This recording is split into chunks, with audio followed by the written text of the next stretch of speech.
Assalamualaikum warahmatullahi wabarakatuh.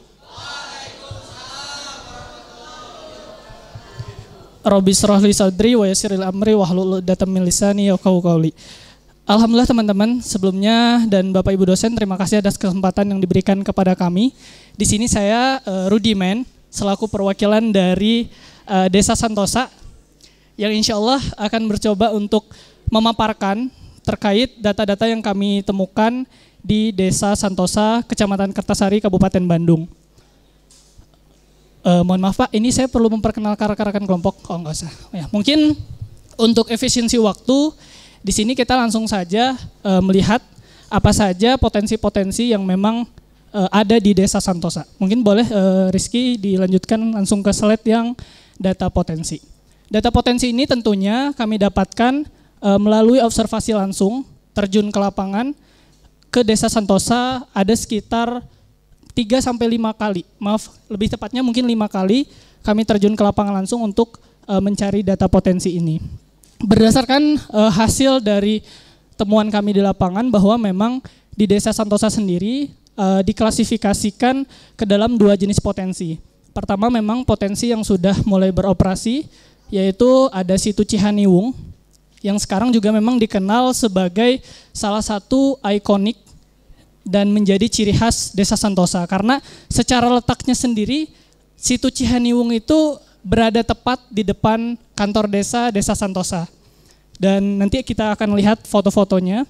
Sedangkan klasifikasi yang kedua, yakni terkait dengan kami memiliki pandangan ke depan, dengan adanya potensi di desa wisata memiliki banyak sekali peninggalan gedung-gedung bersejarah karena perkebunan Talun Santosa yang merupakan perkebunan telah dibuka sejak lama, sejak Belanda masuk ke wilayah Indonesia. Sehingga kami memandang bahwa di Desa Santosa ini bisa dijadikan tempat sebagai wisata sejarah dari segi sudut pandang arsitektur, kemudian peninggalan-peninggalan material yang ada di sana. Salah satunya menurut penuturan dari salah seorang warga, yakni Kang Hedi, beliau juga merupakan pengelola situ Cihaniwung, bahkan di sana masih terdapat bunker peninggalan zaman Belanda dulu. Oke, itu yang kedua. Yang ketiga, kami melihat ada potensi di desa wisata ini karena memang secara kontur tanahnya juga berada di dataran tinggi, kemudian juga memiliki potensi alam yang hijau serta suasana yang asri. Ini merupakan tempat yang sangat prospektus apabila dijadikan sebagai latar untuk syuting film. Dan ini juga sudah diterapkan oleh beberapa film. Di antaranya mungkin kalau rekan-rekan mengetahui ada film bahasa Sundanya Jurik Salawe, kemudian film yang mungkin sudah tayang di layar lebar seperti My Heart yang diperankan oleh Irwansyah, Yuki Kato dan sebagainya. Juga menjadikan desa atau wilayah Desa Santosa ini sebagai latar syuting filmnya, begitu. Mungkin boleh dilanjutkan di slide berikutnya terkait dengan gambaran sekilas terkait situ Cihaniwung itu seperti apa. Nah, ini yang kami sempat abadikan dan informasi bahwa kelompok kami sendiri sudah merasakan langsung bagaimana feel atau rasanya melakukan camping di situ Cihaniwung pada saat observasi yang ketiga kali. Jadi setelah terjun ke pemerintah desa, kemudian melakukan wawancara dengan warga masyarakat setempat, serta pengurus situ Cihaniwung, kami juga langsung observasi dengan camping di situ Cihaniwung dari hari Jumat sampai hari Sabtu sore. Nah, ini situ Cihaniwung, jadi kalau dilihat memang dia menyajikan pemandangan alam berupa situ yang awalnya itu merupakan kolam-kolam warga, namun akhirnya kolam-kolam ini tuh disatukan sampai akhirnya secara wilayah itu besar dan dipandang bisa sebagai tempat wisata seperti yang sekarang sudah berjalan di situ Cihaniwung itu sendiri. Terkait dengan masalah ada di slide berikutnya nanti. Kemudian yang kedua, langsung saja ke potensi yang kedua, situ Cihaniwung. Ini wisata sejarah. Mungkin beberapa foto belum sempat diambil, tapi kami sudah melihat secara langsung.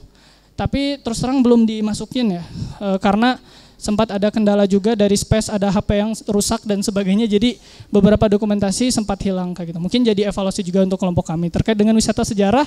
Ini rumah dari masinis kepala atau biasa disingkat Maskep. Atau mungkin lebih familiar ketua pabriknya, kepala pabrik di sana, dan memang menurut penuturan dari Bapak Entus sebagai ketua pabrik atau kepala pabrik di Talun Santosa, rumahnya ini sudah ada sejak pertama kali pabrik itu beroperasi di sana, begitu. Wisata sejarah. Selain memang dari bangunan, kami juga melihat dari segi peninggalan Belanda yang lainnya juga seperti misalnya rumah warga.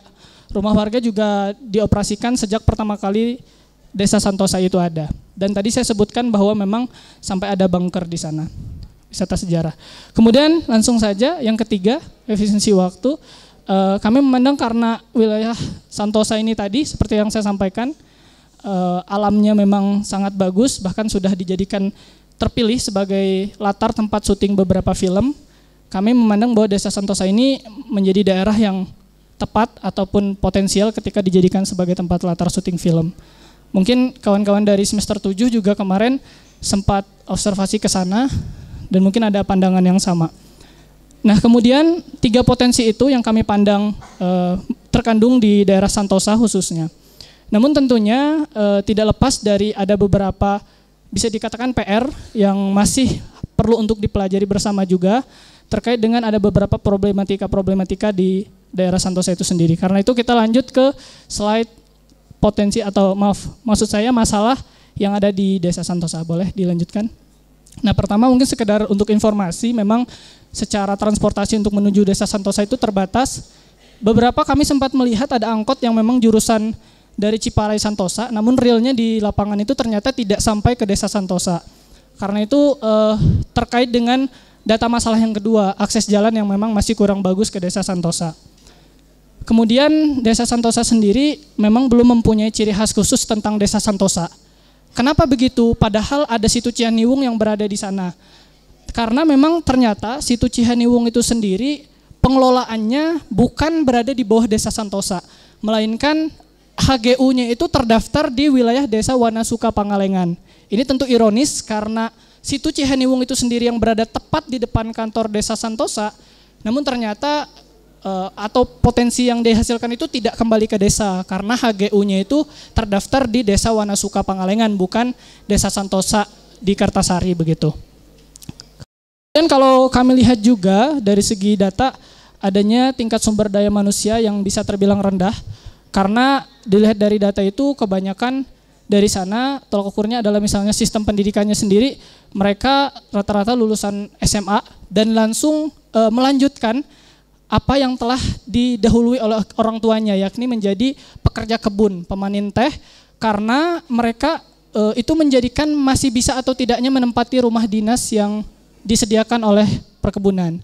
Jadi rumah dinas yang disediakan perkebunan itu harusnya sudah tidak digunakan lagi ketika pekerja pensiun pada usia 55 tahun. Namun kebanyakan akhirnya itu dilanjutkan oleh anaknya bekerja di perusahaan, akhirnya turun-temurun. Makanya sampai saat ini semua orang warga di Desa Santosa itu akhirnya menetap gitu, jadi Desa Santosa. Kemudian jika dilihat tadi memang Desa Santosa itu sendiri kan berada di wilayah PTPN 8 dan secara keseluruhan 100% wilayah Desa Santosa merupakan hak milik Perkebunan Nusantara 8.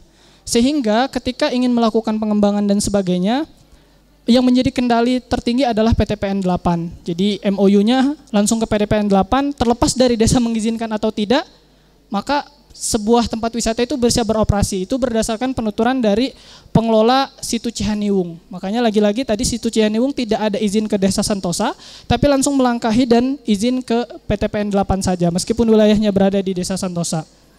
Kemudian sebagaimana yang saya sampaikan tadi juga semua lahan di Desa Santosa merupakan kepemilikan PTPN 8. Dan dari penuturan Bapak Tata Witarsa, kepala desanya sendiri, bahwa Desa Santosa tidak memiliki PAD atau pendapatan asli daerah. Beliau menyampaikan pendapatan asli desa, sehingga warganya pure penghasilannya itu dari bekerja di perkebunan teh. Nah, kemudian juga ada informasi dari Bapak Tata Witarsa dan pengelola situ Cihaniwung, lagi-lagi Kang Hedi, bahwa menyampaikan memang dalam proses pengelolaan potensi wisata yang ada di sana juga masih sistem-sistem hierarki yang kolot atau klasik seperti adanya ormas-ormas yang memang meminta biaya-biaya tambahan di luar pengelolaan itu masih sangat tinggi begitu. Nah, mungkin untuk data potensi dan masalah dari Desa Santosa begitu yang bisa kami sampaikan.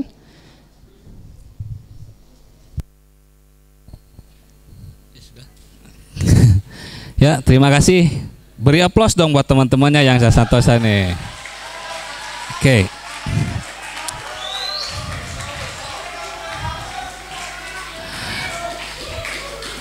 Tiba waktunya kita menganalisis dan mengevaluasi serta menginterpretasi data yang sudah disajikan. Pak Waska mau duluan? Pak Tisna mau duluan?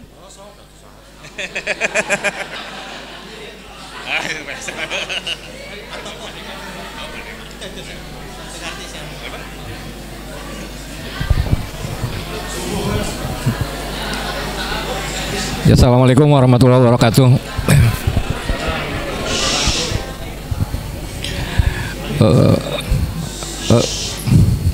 Catatan saya cuma sama aja dengan yang kelompok sebelumnya. Ini datanya masih sangat umum kan. Nggak ada data spesifik yang berkaitan dengan kepariwisataan.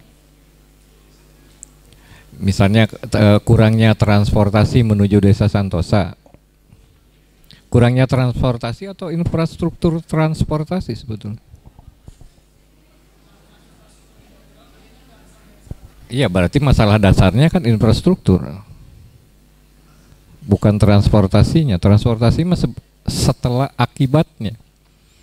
Akses jalan yang agak rusak. Saya juga tadi udah bilang ke kelompok sebelumnya, Australia itu malah ngejual jalan yang rusak itu untuk kepentingan para wisata.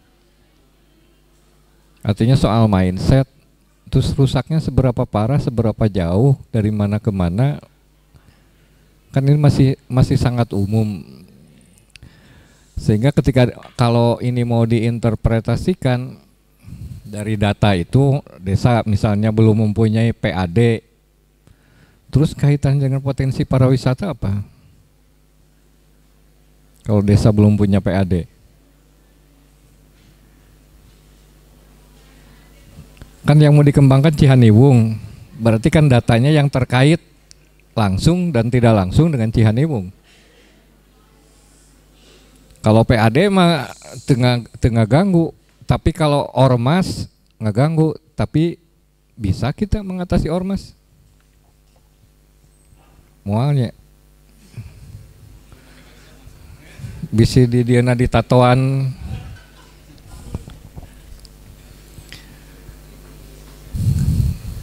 Berarti yang bisa kita tangani apa dari masalah itu untuk pengembangan pariwisata? Jalan jelas nggak bisa.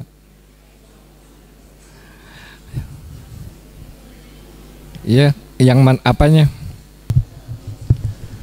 Kalau kelompok kami sendiri melihat bahwa memang sebetulnya ada komunikasi yang kurang bagus Pak antara PTPN dengan pihak desa begitu, dan itu memang disampaikan juga oleh kepala desanya Bapak Tata Witarsa begitu. Ya, terus ngebagusinnya gimana untuk pengembangan wisata di sana? Memang terus terang kami belum menyusun program secara makro ya Pak ya, cuma berdasarkan gambaran umumnya kan yang jadi masalah ini ada Cihaniwung. Ini ternyata dikelola PTPN. Desa juga pengen terlibat. Tapi ingat, warga yang tinggal di situ adalah karyawan PTPN. Berarti pengkomunikasiannya harus seperti apa? Jadi jangan berpikir pengembangan wisata itu mengembangkan objek, tetapi mengembangkan daya dukungnya dulu berarti.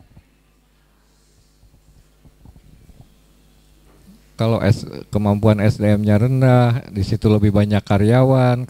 Kalaupun ada yang bukan karyawan pensiunan, kan itu yang harus dipikirin. Berarti pengembangannya bukan pengembangan objeknya, bukan pengembangan lokasinya, tetapi pengembangan daya dukungnya. Kalau saya sih berpikirnya gitu, bukan mengembangkan objek wisatanya, mengembangkan daya dukung wisatanya. Yang pertama harus dilakukan. Gitu aja lah. Pak, mohon izin Pak, boleh mungkin dikonkretkan Pak, daya dukungnya itu meliputi apa saja begitu Pak? Yang paling gampang kalau lihat itu komunikasi antara pihak desa dan PTPN. Itu kira-kira kalau buruk mendukung nggak pengembangan wisata di situ? Karena ini belum digali lagi. Setiap PTPN itu punya program menjual daerahnya menjadi daerah wisata. Anda bisa lihat Gunung Mas atau yang di Subang atau yang di Bengkulu. PTPN itu mengembangkan unit wisatanya sendiri. Kan belum digali informasi itu. Gimana kalau kemudian PTPN punya unit usaha wisata, gimana desa bisa mendapat manfaat dari itu? Manfaatnya apakah hanya PAD atau manfaat lain? Selalu berpikirnya multiplier efek, efek bergandanya apa? Setelah rame apa? Mungkin orang hanya jualan yang dibutuhkannya di situ.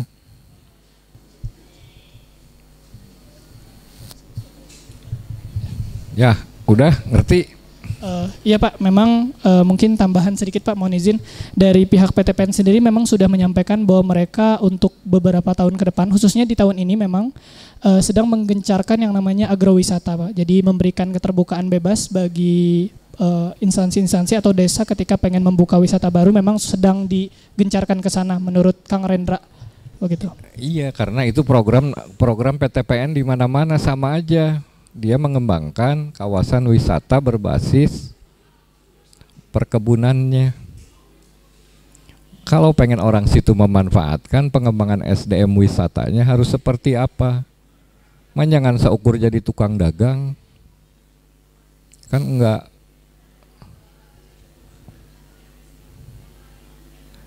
Harus dikembangkan jadi apa itu SDM-nya? Orang situ. Ngan seukur jadi tukang parkir seperti banyak daerah yang warga setempatnya ketika wisata berkembang hanya jadi tukang parkir dan malakin. Yang biasa parkir jadi 20.000 gitu. Atau seperti yang di Tembi, mengembangkan wisata berbasis, para wisata kebun teh itu berbasis YouTube. Sehingga para wisata di situ melibatkan banyak orang karena ada YouTuber yang diundang, kemudian berkembang juga para pelaku prank di situ.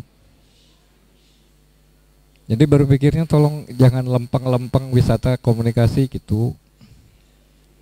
Lihat Tembi sebagai contoh, dia sama perkebunan teh dan dia cuma fasilitas dangdutan, ada fasilitas ini, tapi warga masyarakat di situ selain jadi tukang dagang juga jadi konten kreator.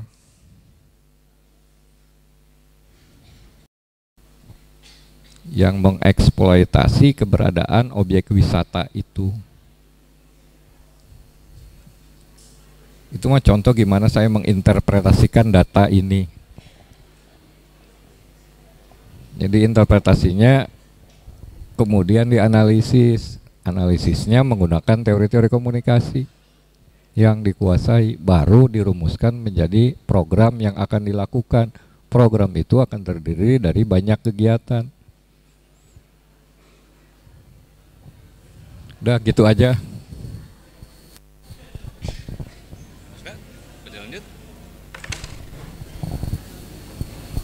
Oke, assalamualaikum warahmatullahi wabarakatuh. Saya ingin mengajak diskusi pada teman-teman di depan ya. Dan ini berlaku juga untuk semua kelompok karena tema hari ini adalah wisata terpadu ya. Dari judulnya itu sendiri pasti merangsang pertanyaan apa yang dipadukan itu kan ya, kan namanya juga wisata terpadu. Oke, kalau begitu saya ajak pada pengertian atau pemahaman tentang sebetulnya apa sih desa wisata itu ya gitu. Kalau menurut beberapa referensi ya, pengembangan desa wisata itu sebetulnya usaha menjadikan sebuah desa, usaha menjadikan desa menjadi sebuah destinasi wisata ya, dengan cara memadukan berbagai daya tarik yang ada di dalamnya. Apakah itu wisata alam, budaya, layanan fasilitas umum pariwisata, dan accessibility serta tata cara dan adat istiadat masyarakat setempat. Kan itu yang bisa dipadukan untuk menjadi wisata terpadu begitu ya. Ini bukan pertanyaan, ini hanya ingin mengajak pada kalian tentang apa sih sebetulnya mindset dari sebuah yang disebut desa wisata gitu kan ya gitu. Nah berdasarkan yang barusan itu bertitik tolak pada yang barusan itu, melihat masalah yang diperoleh di lapangan ya, yang berhasil, fakta yang berhasil dihimpun menjadi data di depan itu gitu ya.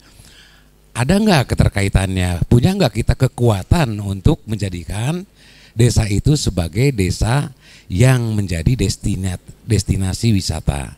Itu yang pertama, harus dicoba koneksitasnya antara persoalan atau fakta yang berhasil dihimpun itu tadi dengan platform yang sesungguhnya tentang bagaimana mengembangkan desa itu menjadi destinasi wisata ya gitu. Yang kedua, saya pernah diskusikan dengan kalian ya tentang Cihaniwung. Oh beda ya. Oke ya. Oke, itu aja lah ya, dicoba konektivitas atau koneksitas, keterhubungan atau relevansi antara fakta yang berhasil dikumpulkan ini dengan kenali dulu platform desa wisata itu seperti apa ya gitu. Waktu itu saya berdiskusi sama untuk hal yang serupa.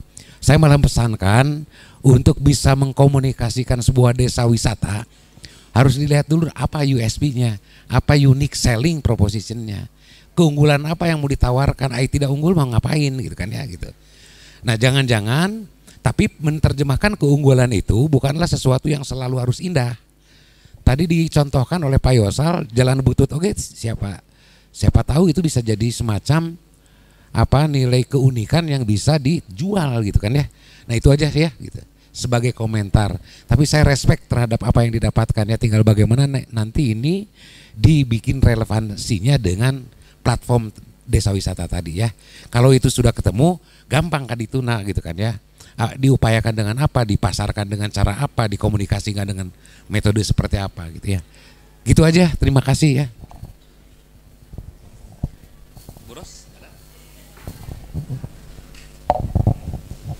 Ya, Assalamualaikum warahmatullahi wabarakatuh.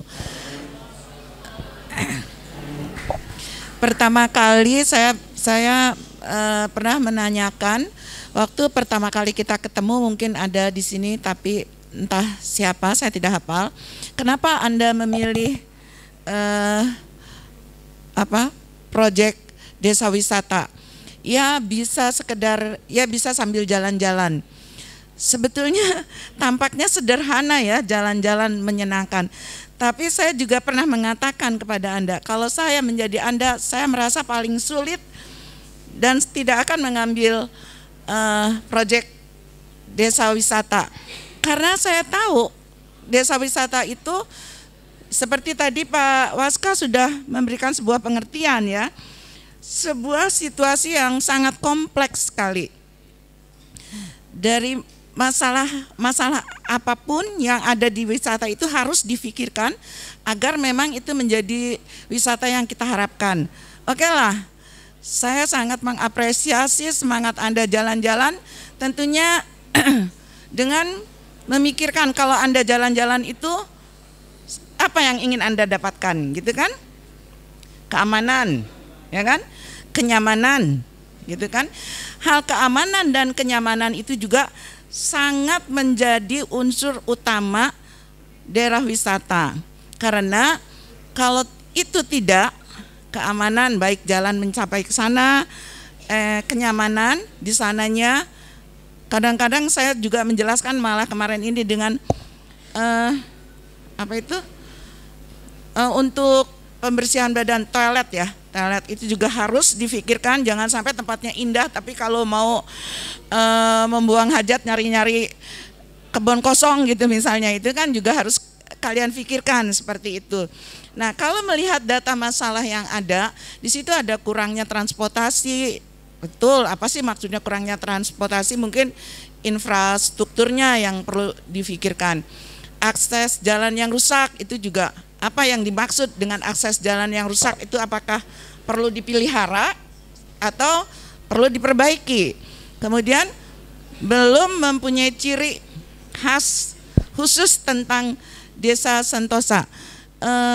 Belum mempunyai ciri khas khusus. Tapi kalian kalau belum mempunyai ciri khas itu ada data masalah. Apakah sudah ada bayang-bayang?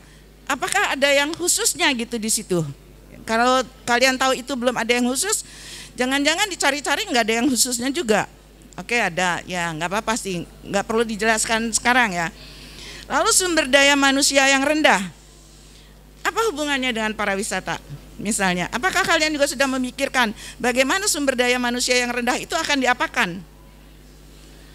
Akan diapakan bahasanya, perilakunya, kemampuan pengenalan budaya itu juga kan perlu difikirkan. Jadi jangan dibikinkan sebagai suatu masalah, tapi kita tidak tahu bagaimana penyelesaian masalah tersebut gitu. Jadi jangan mengeluarkan sebuah masalah yang kita tidak tahu penyelesaiannya seperti apa. Ya, kalau di situ sumber daya manusia yang rendah, mungkin nanti kita bisa konsultasi saudara kepada dosen-dosen bagaimana membentuk sumber daya manusia yang kira-kira bisa mendukung wisata. Kemudian masalah komunikasi antara ini ya memang betul itu sudah ada platform tersendiri. Kita juga harus bagaimana membuat kalian bersikap menyampaikan sebuah solusi agar orang-orang yang akan mampu menjembatani komunikasi antara warga desa dengan PTPN 8 itu. Nah, jangan mengajukan sebuah solusi yang memang kelihatannya sangat tidak menarik gitu. Artinya mungkin sikap kalian itu juga perlu didiskusikan dan perlu difikirkan bagaimana caranya. Jadi memang saya ingin memberikan semangat saja, walaupun sebetulnya proyek wisata ini menurut saya adalah proyek yang sangat dan cukup sulit. Tapi saya apresiasi karena Anda memilih itu semuanya, harus difikirkan solusinya, bukan hanya karena ingin jalan-jalan. Kalau Anda ingin jalan-jalan, itu juga nggak ada jeleknya. Anda tuh kalau jalan-jalan ingin apa? Itulah yang harus diterapkan. Itu mungkin Pak, silakan. Sedikit saja saya mau mengingatkan Anda bahwa apakah proyek wisata itu hanya kunjungan pada tempat-tempat tertentu? Apakah tidak ada budaya lokal yang bisa diangkat? Apakah itu nyanyiannya, misalnya tarian, dan hal-hal yang bagus yang bisa dimunculkan? Saya kira itu akan menjadikan wisata juga bagi Anda semua ya. Saya kira itu saja. Terima kasih kerja keras Anda sudah Anda tampilkan ya. Untuk nanti silahkan kalian berkonsultasi dengan dosen-dosennya, atau mungkin bisa bertanya langsung kepada Pak Tansah ya Pak ya. Itu saya kira itu saja. Assalamualaikum, terima kasih.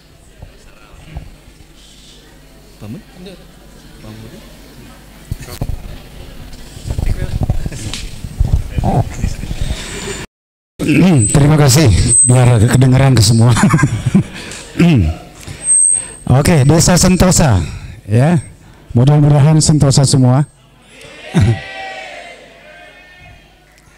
Kalau kita melihat dari data masalah, kalaupun belum bisa menjadikan ini sebuah proyek sampai Desa Sentosa ini menjadi destinasi wisata, paling tidak kan gitu ya, sebelum menuju ke sana apa yang bisa dikomunikasikan, yang bisa diperbaiki, proyek apa di situ.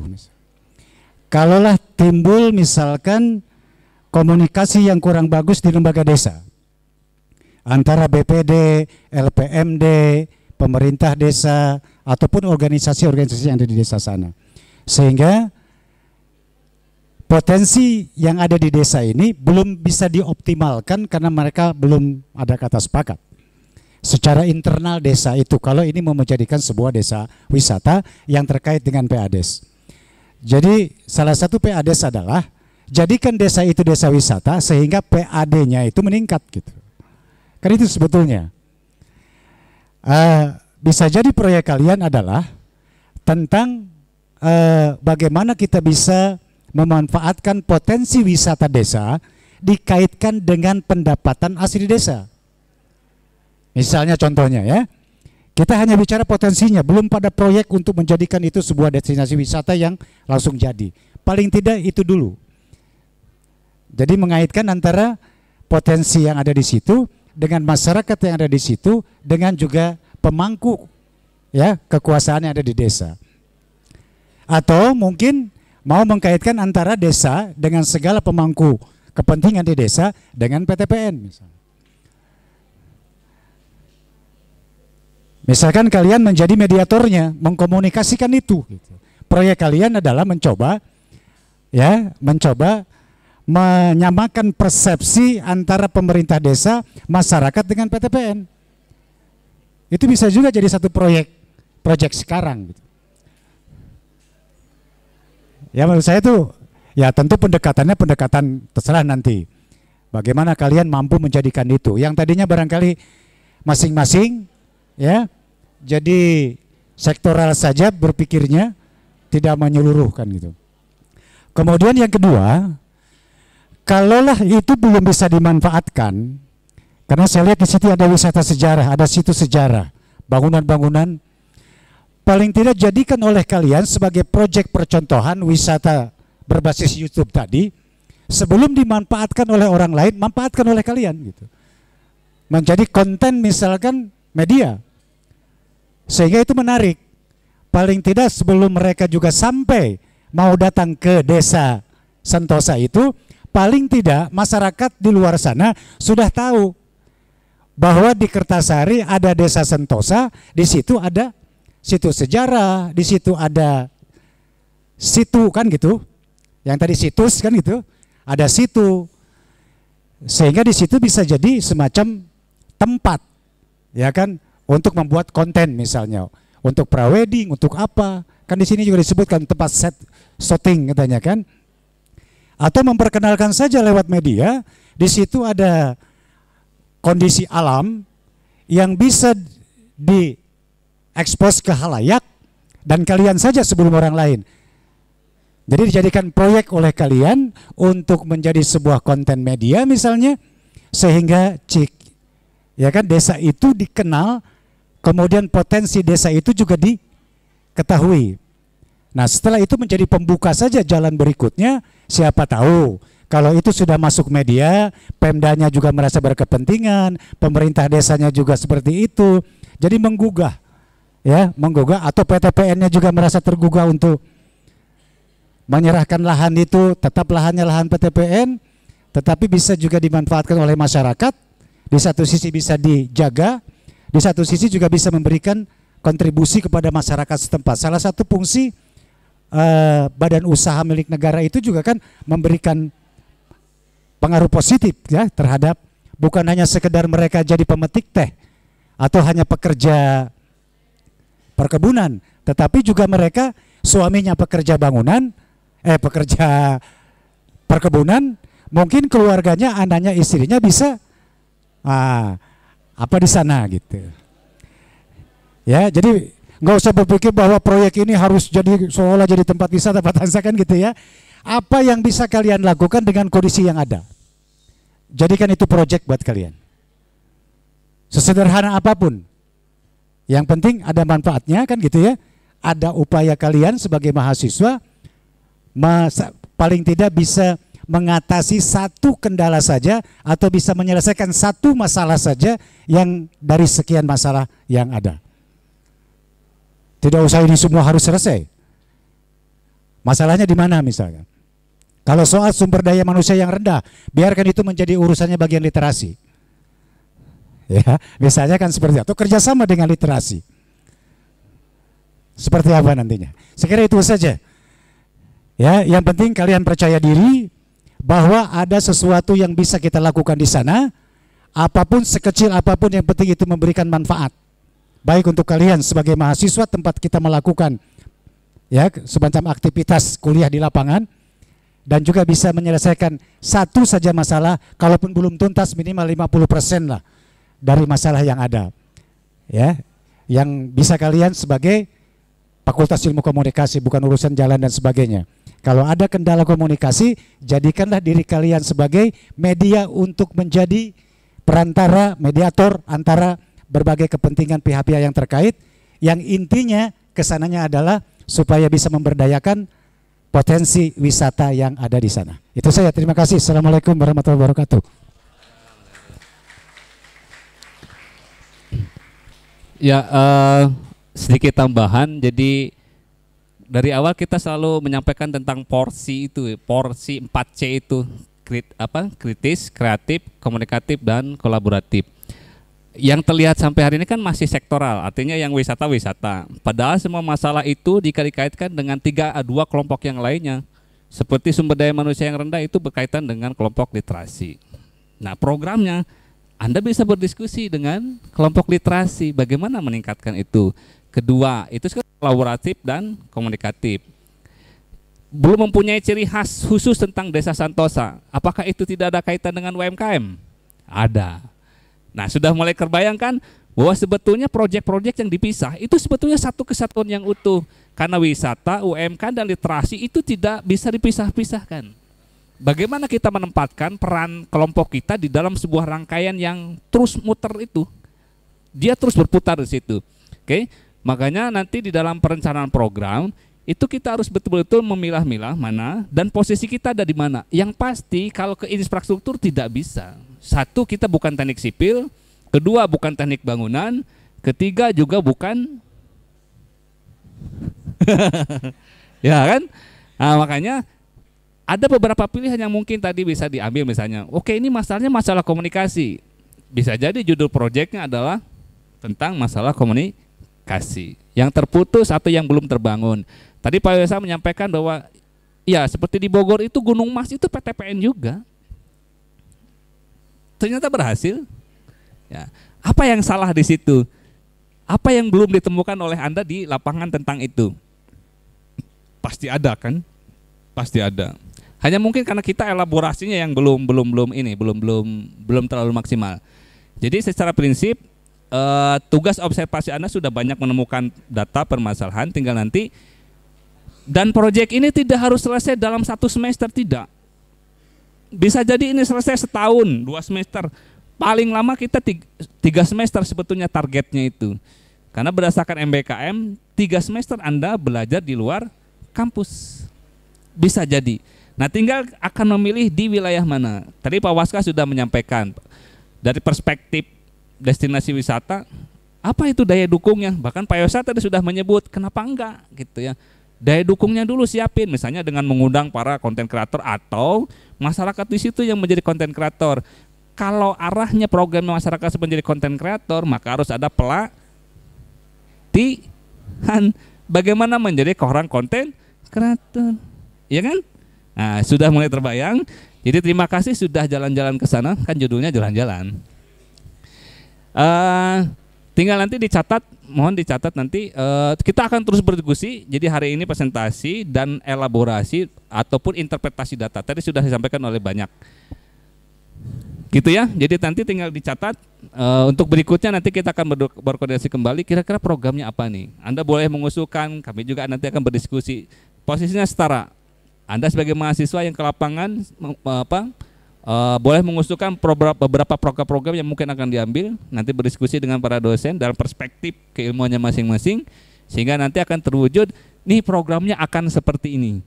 Makanya bilang dalam OBE, ini baru sekian persennya saja sebetulnya observasi ini. Nah, misalnya dari sisi Pak Soebun Ilyas nih misalkan, wah ini harus ada yang dikomunikasikan, fotonya harus bagus, maka nanti akan belajar tentang foto yang bagus dengan Pak Soebun Ilyas. Desain komunikasi visual misalnya, bagaimana membuat di Instagram dan sebagainya. Nah itu sangat bergantung kepada permasalahan yang diperoleh. Wujudnya nanti programnya akan apa? Nanti akan terpisah-pisah menjadi kegiatan. Ada yang kegiatannya komunikasi bisnis misalnya. Bisa jadi kan masuk ke Instagram, yang content writing, yang senang menulis, maka dia harus bisa membuat caption berita yang pendek tapi langsung bisa dipahami. Oke? Nah, itu saja Ada tambahan dari yang lain? Tidak ada? Oke. Tidak ada, jadi kita atau ya? Mau menyampaikan? Cukup ya? Oke, terima kasih ya. Kita kasih aplaus buat kelompok Santosa.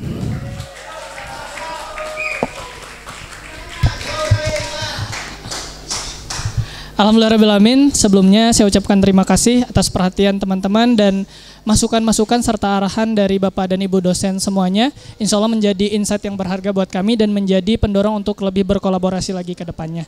Mungkin sekian yang bisa kelompok Santosa sajikan. Sebagai penutup, subhanakallahumma bihamdika, asyhadu an la ilaha illa anta, astaghfiruka wa atubu ilaik. Wassalamualaikum warahmatullahi wabarakatuh.